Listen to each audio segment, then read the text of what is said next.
오늘은 우리가 평상시에도 마음속에 간직했던 그러한 제목, 그리고 늘 결심하면서 이것은 우리 신앙생활에서 절대적으로 해야겠다고 그렇게 다짐하고 결의하는 그러한 주제를 가지고 말씀을 나눠보도록 하겠습니다. 오늘은 기도입니다. 기도. 여기 주의 뜻대로 드리는 예배가 아니라 기도입니다. 주의 뜻대로 드리는 기도, 그렇게 제목을 생각해 주시길 바랍니다. 여러분, 기도는 신앙생활의 핵심 요소입니다. 기도를 빼고 믿음생활을 할 수가 없어요. 우리가 흔히 말하는 신앙생활의 양대축이라는 것이 있어요. 이것도 좀 어폐가 있는 말이지만 하나님 말씀과 기도가 양대축이라 말합니다. 이 두 가지는 모두가 다 필요합니다. 쉽게 표현해서, 한마디로 표현해서 기도라는 것은 하나님과 인격적인 대화예요. 하나님과 인격적으로 대화하고 말을 나누고 소통하고 교제하는 것, 이거를 성경적인 의미에서 기도라고 말합니다. 인격적인 대화가 뭘까요? 인격적인 대화. 예수 믿는 사람을 다 인격자라 말하고, 좀 우리가 문화인들, 많이 배운 사람들, 지식인들, 그리고 덕이 있는 사람을 우리는 흔히 인격자라고 말합니다. 근데 이 인격, 기도를 인격과 접목을 시킬 때 인격적인 대화라는 것은 쌍방통행의 대화를 말합니다. 일방통행이 아닙니다. 어떤 사람이 말을 많이 하는데 그 사람만 얘기해요. 이 사람은 듣고만 있고 한마디도 안 합니다. 물론 그것도 대화가 됩니다만은 이것은 인격적인 대화가 아닙니다. 인격적인 대화라는 것은 일방통행이 아니라 쌍방통행입니다. 이거를 우리가 기도 속에 비유를 하면은, 기도는 인격적인 대화라고 그랬죠. 그렇다면 우리가 말할 때 하나님께서는 들으십니다. 귀를 열고 하나님이 들으시는 거예요. 한마디 말도 하나님은 놓치지 않습니다. 또 이것을 우리 편에서 의무로 생각할 때, 하나님이 말씀하실 때 우리가 심령의 문을 열고 듣는 겁니다. 우리가 말을 할 때는 하나님이 들으시고, 하나님이 말할 때는 우리가 듣는 거, 이거를 인격적인 쌍방통행의 대화라고 말합니다. 신앙생활에 있어서 중요하다는 것이 기도라고 말씀드렸죠. 여러분, 우리는요, 하루의 일과를 시작할 때 이거 분명히 성경도 그렇게 얘기합니다. 그리고 우리가 늘상 지켜야 될 그러한 신앙의 숙제가 됩니다. 우리는 하루의 일과를 시작할 때 기도로 시작해야 됩니다. 기도. 여러분, 눈 뜨잖아요. 눈 뜨면은 스마트폰 나중에 보시고, 눈 뜨자마자 그거부터 보시는 분이 있는데 그렇지 않아요. 여러분, 하나님과 기도를 통해서 하루를 열어가야 됩니다. 그리고 하루를 마무리할 때도 있잖아요.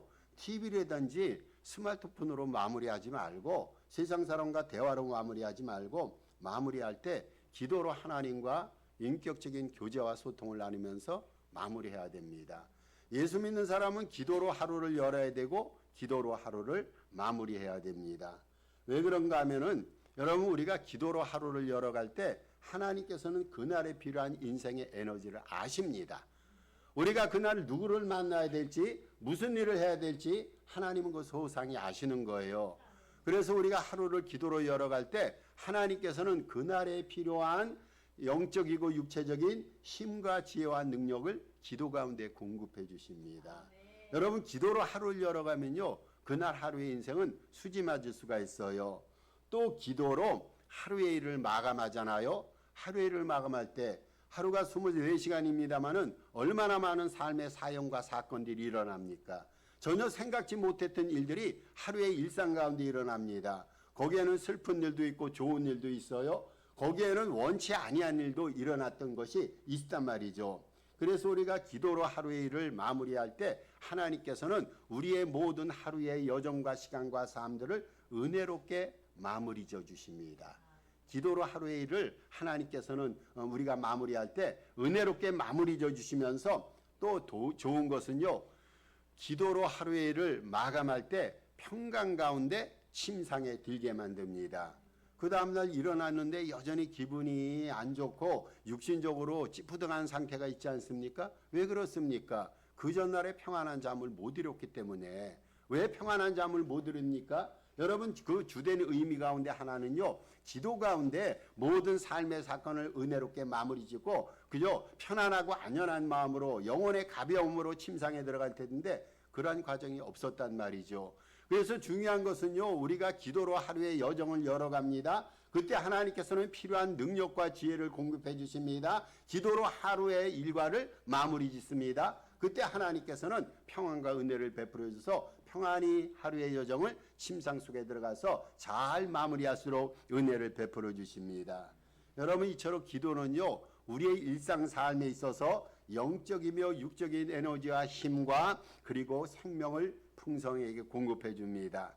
유명한 영성학자인 필립 얀시라는 분이 있어요. 이 사람이 20년, 30년 전에 굉장히 많은 책을 저술해가지고 많은 사람들에게 배움과 가르침과 교훈을 줬던 분입니다. 이분이 기도에 대해서 이렇게 얘기합니다. 특별히 이분이요, 어떤 제목의 책을 썼냐면요, 기도하면 뭐가 달라진가요? 이러한 제목의 책을 썼어요. 사람들이 기도를 등한시하니까 기도를 하면 정말로 인생이 달라지는 것을 이 사람은 자기의 삶의 기도의 경험을 통해서 특별히 발견하고 그것을 책으로 저술했습니다. 기도하면 뭐가 달라지나요? 라는 책에서 필립 얀시 이 저자가 말하기를 기도는 진부한 인생을 흥미진진한 몸으로 변화시킨다. 여러분 생각해 보세요. 우리가 다람쥐 쳇바퀴 도는 삶이 아닙니까? 늘상 똑같은 음식 먹어요. 똑같은 일을 합니다. 교회 내에서도 똑같은 순서에 똑같은 예배를 드립니다. 언뜻 보면요, 우리의 일생이 지루하기 그지없어요. 늘상 똑같은 일의 반복이고 되풀입니다. 지루하기 그지없어요. 그런데 은혜가 되고 날마다 우리가 새로운 삶을 살아가고 날마다 우리가 새로운 구원을 얻을 수 있는 그러한 경험을 하는 것은 기도를 통해서라는 거예요. 기도는 진부한 일상을 흥미진진한 몸으로 변화시킵니다. 여러분, 우리가 찬송가를 부릅니다. 찬송가가 조금 곡이 많이 수록이 돼서 645장인가 수록이 돼 있어요. 이걸 우리가 평생 부른단 말이죠. 어떠한 찬송은요, 이번 주에도 부르고 다음 주에도 부릅니다. 계속해서 부르는 18번의 찬송이 있습니다. 여러분, 그런데 생각해 보세요. 찬송을 부를 때마다 그 순간에 은혜가 다르다는 거예요. 오늘 동일한 찬송을 부르는데 하나님의 은혜가 새롭고 다음 주에 똑같은 찬송을 부른다 할지라도 하나님의 은혜가 새롭습니다. 여러분, 우리의 신앙의 역사가 이렇게 날마다 새로운 역사예요. 우리가 하나님 앞에 기도하잖아요. 인생이 늘상 지루해질 수 있고 인생이 진부해질 수가 있습니다. 그러한 인생이 흥미진진한 변화무쌍한 그 삶으로 기도가 변화시켜 간다는 거예요. 얼마나 기도가 우리의 인생 여정에 필요합니까? 기도를 통해서 깊이 새겨진 삶의 상처를 치유받고 보람있고 의미 있었던 인생 말년을 보냈던 사람 가운데 한 사람을 소개합니다. 남아공화국의 대통령이었던 넬슨 만델라 대통령. 여러분 들으셨을 거예요. 아실 겁니다. 그분이 27년 동안을 감옥에 갇혔어요. 그 당시 남아공화국에서는요, 잔인한 인종차별의 역사가 있었습니다. 인종차별을 몸으로 경험했던 흑인입니다. 이분이요, 모진 차별과 박해를 받고 27년 동안 감옥에 투옥이 됐습니다. 그러다가 풀려났습니다. 그런데 그는요, 풀려나자마자 하나님 앞에 기도했어요. 하나님, 나에게 어두운 상처를 몰아낼 수 있는 힘과 능력과 지혜를 주시고 나를 어렵고 힘들게 했던 사람을 용서함으로써 화해와 용서의 삶을 살아갈 수 있는 은혜를 베풀어 주세요. 하나님 앞에 얼마나 기도했는지 모릅니다. 하나님께서 이분의 기도를 들어주셔서 이분이 감옥에서 풀려나오자마자 제일 먼저 했던 일은 용서와 화해를 선포하는 일이었어요. 여러분, 원수대적으로 인해서 가정이 풍지박살났고 얼마나 어렵고 힘들었습니까? 그런데 이분의 인생을 새로운 인생으로, 화해와 용서의 인생으로 바꿨던 것은 다름 아닌 기도였습니다. 여러분, 기도가요, 우리로 하여금 과거의 상처에 얽매이지 않게끔 과거의 상처로부터 우리에게 자유함을 주는 그러한 기능과 역할을 감당합니다. 기도는요, 몸이 건조하고 자칫 잘못하면 진부한 일상의 처에 빠질 우리의 삶을요, 창의적인 삶을 살도록 역사해 줍니다. 기도가 얼마나 필요한 겁니까? 기도는요, 힘들수록 더욱더 기도해야 돼요. 우리가 기도하지 않아서 기도가 주는 유익을 경험하지 못한다면 얼마나 우리의 인생이 손해입니까? 여러분 아시잖아요. 기도가 정말로 유익한 거 알아요. 신앙생활에서 절대 요소임을 알고 있어요. 근데 경우에 따라서 우리는 기도를 안 한단 말이죠. 기도를 안 해서 기도가 주는 유익을 경험하지 못할 때가 종종 있습니다. 얼마나 인생 낭비입니까? 하나님께서 기도하면 은혜를 주신다 말씀하셨는데 실제 과거에 기도해서 그런 은혜도 많이 경험했는데 그러나 지금은 기도하기 싫고 여러 가지 이유를 대면서 기도를 등한시한다면 기도를 통해서 얻어야 될 유익을 얻지 못한다면 얼마나 그 인생이 안타깝고 아쉽고 더 나아가서 어리석은 인생입니까? 여러분, 정말로 어리석은 인생은요, 어떤 것이 어리석은 인생이냐면 하나님께서 주신다고 약속하셨는데 그 하나님이 주신다고 약속하신 것을 못 믿고 못 받는 거. 하나님이 기도를 통해서 우리에게 약속하셨잖아요. 하나님께서 풍성한 삶을 기도를 통해서 약속하셨는데 내가 기도를 안 해요. 그래서 그것을 못 받아서 기도가 주는 유익을 얻지 못했다면 얼마나 그 삶이 안타깝고 아쉽고 얼마나 어리석은 삶입니까? 은행에 우리가 돈이 많이 있다고 가정하십시다. 은행에 그 세이빙 어카운트, 체킹 어카운트에 좀 돈들이 많이 있어갖고 쓸 때 풍성히 쓰는 그러한 물질 축복의 역사도 일어났으면 좋겠어요. 여러분, 은행 통장에요, 밸런스가 아무리 많아도 그 은행에 가서 이를 꺼내 쓰는 수고가 싫어서 늘상 빈곤하게 초라하게 살아간다면 은행에 있는 돈이 과연 내 돈일까요? 여러분, 내 돈입니까? 돈이 많이 있는데 땅을 파고 커다란 항아리에 돈을 다 묻었어요. 그리고 본인은 가난하게 살아갑니다. 예전에 우리 어르신들 그런 일이 있었잖아요. 여러분, 이런 인생이 풍성한 인생입니까? 기도도 마찬가지라는 거예요. 기도하면 하나님께서 우리에게 복을 주신다고 그랬는데 그 축복의 항아리 속에 기도의 열매가 담겨 있는데 기도를 통해서 그것을 꺼내서 풍성한 삶을 살아가야 되는데 그런 삶을 살지 못할 때 은행에 돈이 수없이 많다 할지라도 그것을 내가 스스로 사용하지 않으면 무슨 소용이 있냐 그거예요. 기도는요, 여러분, 제가 기도에 대해서 얘기합니다만 기도는 생각만큼 쉬운 거 아니에요. 우리 경험아, 기도하고 싶은데 그런데 기도가 안 나올 때가 있어요. 기도는요, 생각보다 쉽거나 편한 일이 아닙니다. 아니, 기도는요, 수고가 참으로 큽니다. 여러분, 기도는요, 우리의 마음을 드리는 일이에요. 마음 없이 드리는 기도는요, 기도가 아닙니다. 기도는 우리의 온 마음을 드려야 하는 영적인 노동입니다. 시간과 육체적인 노동도 드려야 되는 영적인 노동이고 영적인 전투가 바로 기도입니다. 기도는 쉬운 게 아니에요. 쉬운 거라면 여러분, 우리가 기도의 실패자가 안 되죠. 만약에 기도가 쉬운 거라서 우리가 지금까지 기도했다면요, 우리는 내가 바라고 원하는 하나님의 축복된 삶을 풍성하게 누려야 됩니다. 그런데 정말로 기도는요, 쉬운 게 아니에요. 기도는요, 영적인 노동입니다. 어떤 사람이 에너지를 계산해 봤어요. 육체적으로 힘든 노동을 해보고 그 다음에 강대상 혹은 교회당에서 기도할 때 어떠한 육체적 에너지가 소비가 되는가 계산을 해봤대요. 헤아려 보니까요, 여러분, 1시간의 기도 있잖아요. 1시간의 기도는 4시간에 아주 빡세게 노동하는 그 노동 열량과 똑같다라고 말합니다. 여러분, 기도가 쉬운 거 아니에요. 우리 다 경험해 봤잖아요. 그런데 어려운 것으로 가치가 있고 은혜가 있습니다. 여러분, 기도가 우리에게 주는 유익이 크다고 우리는 분명히 그것을 압니다. 기도의 은총과 유익에 대해서 알고 있어요. 그렇다면은요, 지혜로운 사람은 기도가 주는 유익을 생각하면서 기도를 게을리하거나 기도를 안 할 수 없단 말이죠. 성경에 보면은요, 죄에 대해서 나옵니다. 우리는 죄된 생활과 절연해야 됩니다. 여러분, 죄 가운데 특별히 이것도 죄입니다. 선인 줄 알면서도 행치 않은 것을 죄라고 말합니다. 뭐가 죄라고요? 그것이 좋은 일인데, 선한 일인데 내가 이러저런 이유를 대서 그것을 안 했어요. 성경은 그것을 죄라고 말합니다. 여러분, 좋은 일, 선한 일 가운데 무엇이 선한 일이고 무엇이 좋은 일입니까? 기도하는 것처럼 선하고 좋은 일이 있을까요? 따라서요, 우리가 기도하지 않는 것은요, 어떤 행위를 통해서 범죄한 것 이상으로 기도하지 않는 것은 죄란 말이죠. 그래서 사무엘 선지자가 하나님 앞에 그렇게 고백했어요. 하나님, 결단코 나는 기도를 쉬는 죄를 범하지 않겠습니다. 여러분, 기도를 안 하는 건요, 기도를 쉬는 건요, 죄입니다. 죄. 여러분, 그냥 넘어가시면 안 됩니다. 이거 죄입니다. 죄에는 열매가 있습니다. 부정적인 결과가 있습니다. 따라서 우리는요, 이 죄를 피하기 위해서 하나님 앞에 무릎 꿇어야 됩니다. 기도해야 됩니다. 하나님 앞에 부르짖어야 됩니다. 그래서 성경은요, 우리에게 기도를 말할 때 명령형으로 말합니다. 기도해도 좋고 안 해도 좋아라는 게 아니라 반드시 기도하라. 쉬지 말고 기도하라. 항상 기도하라. 무시로 성령 안에서 기도하라고 절대 명령형으로 기도를 명하고 있어요. 우리가 기도할 때요, 기도의 확신을 갖고 기도해야 됩니다. 그냥 기도할 때 소망형의 기도가 있고 확신형의 기도가 있어요. 소망형의 기도보다는 확신형의 기도가 우리에게 필요한데, 소망형 기도하는 것은 내가 기도할 때 하나님이 들어주시면 좋고 안 들어주시면 할 수 없고 이거 소망형 기도입니다. 그런데 확신형 기도는요. 내가 기도할 때 하나님께서 들어주신다는 확신을 갖고 기도하는 교회예요.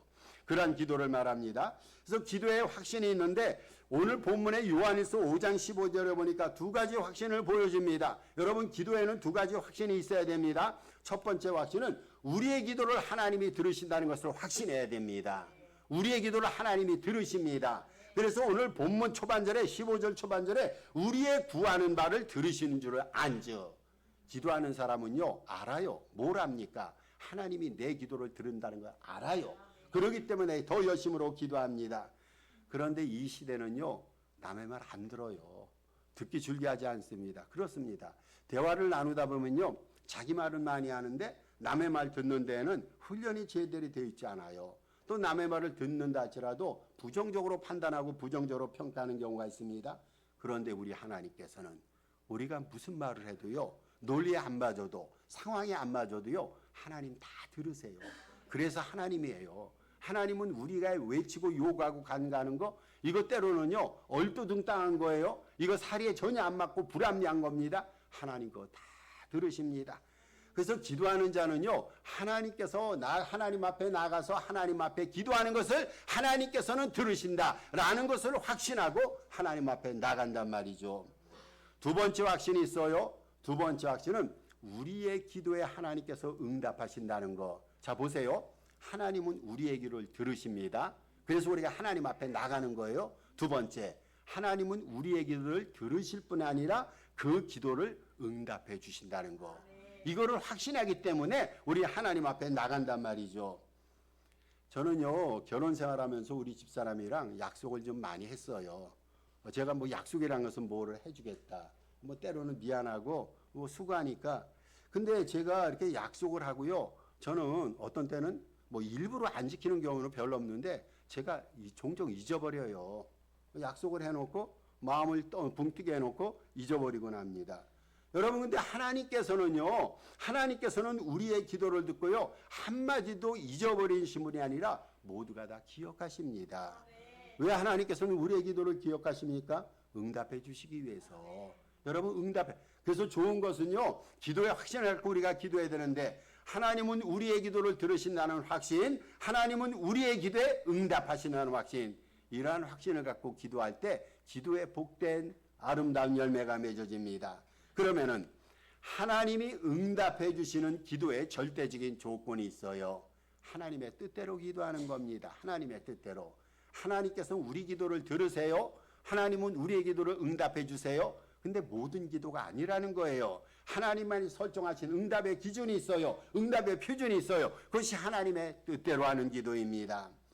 예수님께서 제자들에게 기도를 가르치셨어요. 그 기도를 뭐라고 말합니까? 주기도문이라 말합니다. 로즈 프레이어, 주기도문이라 말하는데 주기도문은 예수님이 그렇게 기도하신 기도가 아니라 이렇게 기도하라고 제자들에게 우리들에게 가르치신 기도의 원형이 주기도문이 됩니다. 그 주기도문에서 예수님께서는 이렇게 기도하라고 명하셨어요. 뜻이 하늘에서 이루어진 같이 땅에서도 이루어지리라 라고 기도하라고. 여러분 하늘에서는 하나님의 뜻이 이루어졌잖아요. 그 하나님의 뜻을 땅에서 이루기 위해서 주님이 오셨단 말이죠. 그래서 주님께서는요 우리에게 기도를 가르치실 때 하늘에서 이루어졌던 하나님의 뜻이 지상에서도 땅에서도 이루어지게 해달라. 이렇게 우리에게 기도할 것을 명하셨습니다. 여러분 믿음 생활이 뭡니까? 여러 신학자들이 성경학자들이 믿음을 여러 단어를 나열해서 구구절절하게 정의합니다. 여러분 믿음 생활은 이거예요. 한마디로 해서 믿음 생활은요 하나님의 뜻을 이루어가는 거예요. 그렇지 않습니까? 하나님 뜻을 이루어가는 게 믿음이에요. 하늘에서 하나님의 뜻이 이루어졌어요. 우리가 왜 지상에 믿는 자로 파송을 받았습니까? 그 뜻을 이루는 거예요. 주님 뜻이 하늘에서 이루어진 것 같이 이 땅에서 삶의 자리에서 주님의 뜻을 이루어가는 거. 여러분 이게 믿음 생활이란 말이죠. 토마스 아킨페스라는 중세계 유명한 신학자, 유명한 저술가가 있습니다. 이분이 올바른 믿음이라는 글 속에서 이렇게 믿음에 대해서 얘기합니다. 오 주여, 당신은 무엇이 최선인지 아십니다. 모든 일을 당신의 뜻대로 이루소서. 당신이 선택한 것을 당신이 선택한 양만큼 당신이 선택한 순간에 주옵소서. 당신이 원하는 곳에 나를 두시고 당신이 원하는 곳에 적당하다고 생각되는 대로 나를 사용하시고 나를 다루소서. 나를 당신의 뜻대로 인도하소서. 이분이 이런 믿음의 고백을 했어요. 여러분, 우리가 기도할 때요, 내 감정에 따라서, 내 바람과 개인적인 소망에 따라서 이렇게 기도하지 말고 하나님의 뜻대로 기도해야 됩니다. 하나님의 뜻대로 사는 삶에는요, 열매가 있어요. 여러분, 하나님의 뜻대로 기도하는 기도에는요, 반드시 기도의 응답이 있습니다. 요한일서 5장 14절에서 그래서 이렇게 말합니다. 오늘 본문입니다. 그를 향하여 우리가 가진 바 담대함이 이것이니, 이 말은 뭡니까? 우리의 가진 바 담대함이란 것은 하나님을 향한 우리의 기도를 말합니다. 우리가 근데 그의 뜻대로 무엇을 구하면 들으심이라고 그랬어요. 다시 읽습니다. 요한일서 5장 14절에 그를 향하여 우리가 가진 바 담대함이 이것이니 그의 뜻대로 무엇을 구하면 들으심이라. 여러분, 우리가 하나님의 뜻대로 구하면요, 하나님이 어떻게 하신다고요? 응답해 주신다고 그랬어요. 이게 기도의 묘미예요. 이게 기도를 통해서 발견할 가장 아름답고 가장 핵심적인 신앙의 축복입니다. 그러면요, 하나님의 뜻대로 기도한다는 것이 무엇일까요? 하나님의 기도의 절대적인 확신을 가지고 기도해야 됩니다. 하나님이 우리의 기도를 들으신다는 확신이 있어야 돼요. 하나님이 우리의 기도에 응답해 주신다는 확신이 있어야 됩니다. 그 확신을 가지고 어떻게 기도해야 된다고요? 하나님의 뜻대로 기도해야 됩니다. 자, 그러면 이제 이 설교의 종결로서 하나님의 뜻대로 과연 기도한다는 게 뭘까요? 이게 우리에게 필요한 거예요. 우리는 하나님의 뜻대로 살아야 됩니다. 그것 때문에 목사로, 장로로, 신앙인으로 부름을 받았어요. 우리는 하나님의 뜻이 하늘에서 이루어진 것처럼 이 땅에서도 하나님의 뜻을 실현해야 됩니다. 하나님의 뜻대로 기도하면요, 기도에 응답이 있다고 말씀드렸어요. 하나님의 뜻대로 기도한다는 게 뭘까요? 이게 반드시요, 이게 비단 기도에만 해당되는 것이 아니라 우리의 모든 삶의 여정에도 하나님의 뜻대로 살아가는 삶의 은혜가 필요하단 말이죠. 하나님의 뜻대로 기도한다는 것은요, 첫째로 하나님의 말씀과 일치되어 기도하는 거예요. 하나님을 알 수 있는 두 가지 방편이 있어요. 어떻게 우리가 하나님을 알 수 있을까? 여러분, 하나님을 알 수 있는 두 가지 비결이 있어요. 첫째로 자연을 통해서 하나님을 압니다. 자연을. 우주 만물, 하나님이 창조하신 우주 만물을 보면요, 분명히 누가 이것을 지으셨어요. 이렇게 정교하게 세상이 만들어질 수가 없어요. 여러분, 이렇게 정교하게 사람이 만들어질 수가 없어요. 얼마나 인생의 사지백조 오장육부가 신묘막측합니까? 분명히 이것을 만드신 분이 있어요. 하늘에 있는 태양과 1월 성신을 만드신 분이 있어요. 바다의 모든 바닷물들과 아름다운 그 바다의 그 작은 조각들과 기형 암석들을 만드신 분이 반드시 있어요. 여러분, 이분이 하나님이에요. 하나님의, 우리가 자연을 보면서 우리 하나님을 유추할, 설명할 수가 있습니다. 또 하나 하나님을 발견할 수가 있는, 하나님을 알 수 있는 통로가 있어요. 하나님의 말씀입니다. 자연과 하나님의 말씀을 통해서 우리는 하나님을 알 수가 있어요. 이 두 가지 가운데요, 하나님의 뜻은 성경 말씀 속에 더 세부적으로 담겨 있습니다. 우리가 자연을 통해서 하나님의 뜻을 알아야 되는데, 사람이 죄로 인해서 눈이 흐려졌어요. 영안이 흐려졌어요. 그래서 자연을 통해서 섭리하시고 역사하시는 하나님을 더듬어 찾을 수가 없어요. 그래서 하나님께서 우리에게 뭘 주셨냐? 말씀을 주신 거예요. 자연이 먼저입니다. 근데 자연은 인간이 왜곡되고 타락한 시선을 가지고 그 안에서 하나님을 찾을 수가 없어요. 그래서 하나님은요, 더 유력하고 더 아름다운 선물로 성경을 우리에게 주신 거예요. 여러분, 천지 창조 때 자연이 만들어지지 않았습니까? 근데 성경은 언제부터 저술이 됐습니까? 성경은요, 모세 시대부터 성경이 쓰이기 시작했으니까 지금으로부터 약 3,500년 전입니다. 영원 전부터 최초에 하나님께서 천지를 창조하신 자연이 있고, 그 이후에 지금부터 약 3,500년 전에 성경이 쓰여지기 시작한 거예요. 그런데 너무 감사하게도 이 하나님의 말씀 성경 안에는요, 하나님의 교훈이 담겨 있어요. 가르침이 있어요. 하나님의 약속이 있어요. 우리를 향하신 하나님의 축복이 거기에 담겨 있습니다. 따라서 우리가 기도할 때요, 성경 말씀과 조화를 이루면서 기도하면요, 하나님께서 기도를 응답해 주시고 그것이 하나님의 뜻에 합한 열매 맺는 기도입니다. 그래서 주님께서는 요한복음 15장 7절에서 다시 한번 읽습니다. 너희가 내 안에 거하고 내 말이 너희 안에 거하면 무엇이든지 원하는 대로 구하라. 그리하면 이루리라. 여기 중반절에 보니까요. 내 말이 너희 안에 거하면은요. 원하는 대로 구하라. 그리하면 이루리라 그랬어요. 내 말이 너희 안에 거한다는 게 뭡니까? 하나님의 말씀이 우리 안에서 우리와 일치를 이루는 거예요. 하나님의 말씀과 조화를 이루어서 하나님의 말씀에 따라서 하나님의 권면에 따라서 말씀의 권면에서 기도하면 하나님이 들어주신다는 거예요. 여러분 우리가 기도할 때요. 하나님의 말씀과 원리를 따라야 돼요. 제가 예배를 시작하면서 늘 읊조리는 성경 구절이 어떤 구절입니까? 요한복음 4장 24절 아닙니까? 예배하는 자는 신령과 진정으로 예배할지니라. 여기서 나타나는 진정이라는 것은요. 진리라는 뜻이에요. 진리라는 거. 한국 성경에는요. 최근 성경에는 진리로 번역이 되기도 합니다. 여러분 진리가 뭡니까? 하나님의 말씀이에요. 우리가 예배 드리는 것도요. 하나님의 말씀과 조화를 이루어야 돼요. 기도하는 것도요. 하나님의 말씀과 조화를 이루면서 기도하면요. 하나님께서 역사하시고 들어주시고 이루어 주십니다. 또 두 번째로 성령의 인도하심을 받으며 기도하는 것입니다. 하나님의 말씀과 조화를 이루면서 기도하고 두 번째는 성령의 인도하심을 받으며 기도하는 겁니다. 우리가 기도할 때 그 기도 자리에 함께 임하는 존재가 있어요. 성령님입니다. 성령님. 여러분 우리가 개인적으로 기도하잖아요. 근데 혼자 기도하는 거 아니에요. 그 자리에 성령님이 있어요. 우리가 전 교회적으로 합심해서 일체감을 누리면서 기도하잖아요. 그 자리에도 성령님이 함께 하십니다.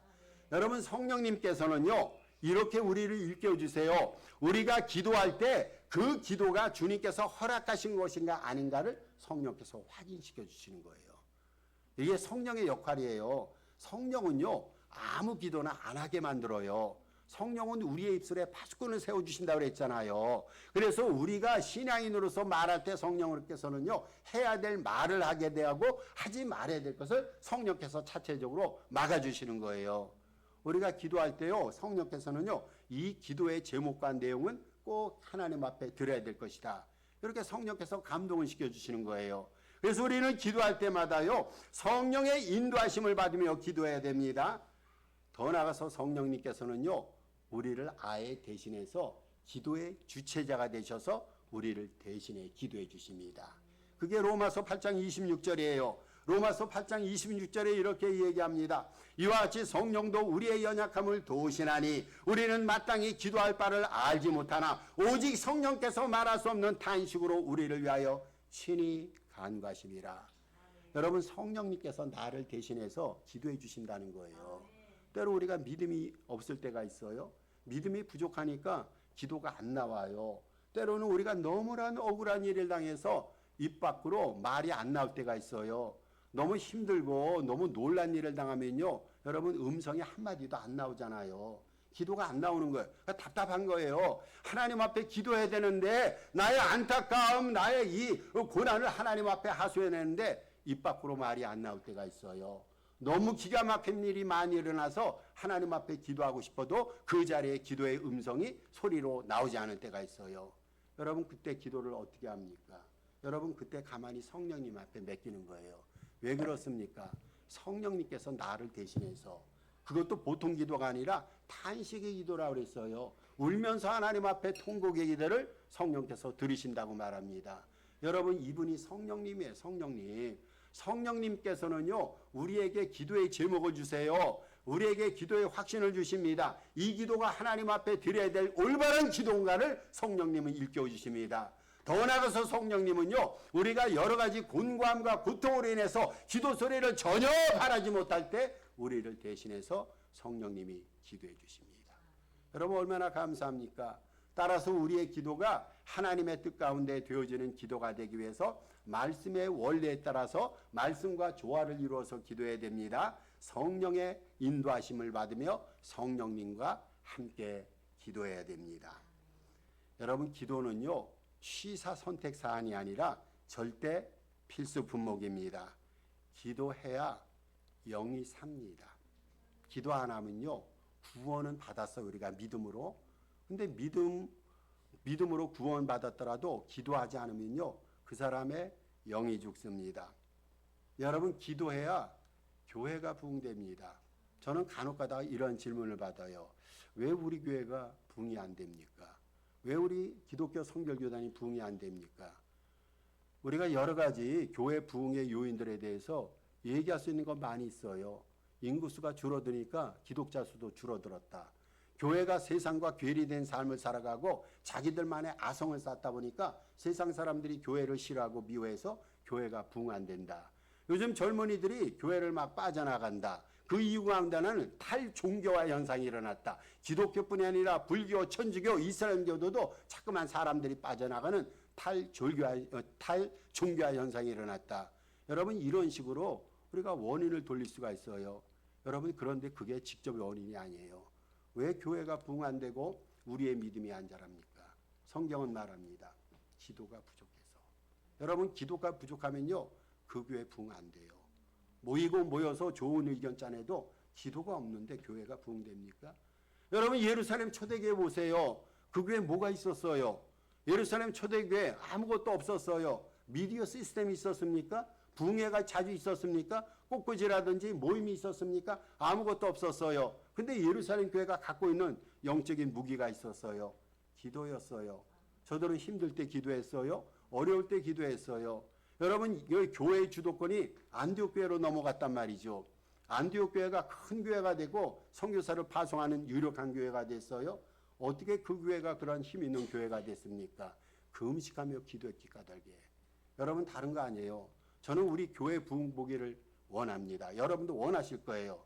저와 여러분의 믿음이 더 성숙해지고 저 잘하기를 바랍니다. 그렇다면요. 기도의 줄을 놓아서는 안 됩니다. 기도해야 됩니다. 무릎 꿇어야 됩니다. 힘들고 어려운 노동이지만 여기에는 유익하고 유력한 영적인 열매와 결과가 있습니다. 오늘 우리에게 필요한 것은요. 외적인 활동이 아니에요. 부지런히 외적으로 활동하는 것이 오늘 우리의 근본 해야 될 일이 아니라 골방에서 하나님 앞에 무릎 꿇고 기도하는 일입니다. 기도하면 역사가 일어납니다. 믿음이 자랍니다. 교회가 부흥됩니다. 하나님의 영광이 드러납니다.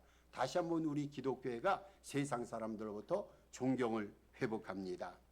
말씀 안에서 성령 안에서 기도의 영성을 키워가며 쉬지 않고 기도하는 기도의 용사들 되시기를 주님의 이름으로 축복합니다. 오늘 우리 주신 말씀 생각하고 8월 중에 기도 제목이 나왔습니다. 합심해서 한 3, 4분 기도하겠습니다.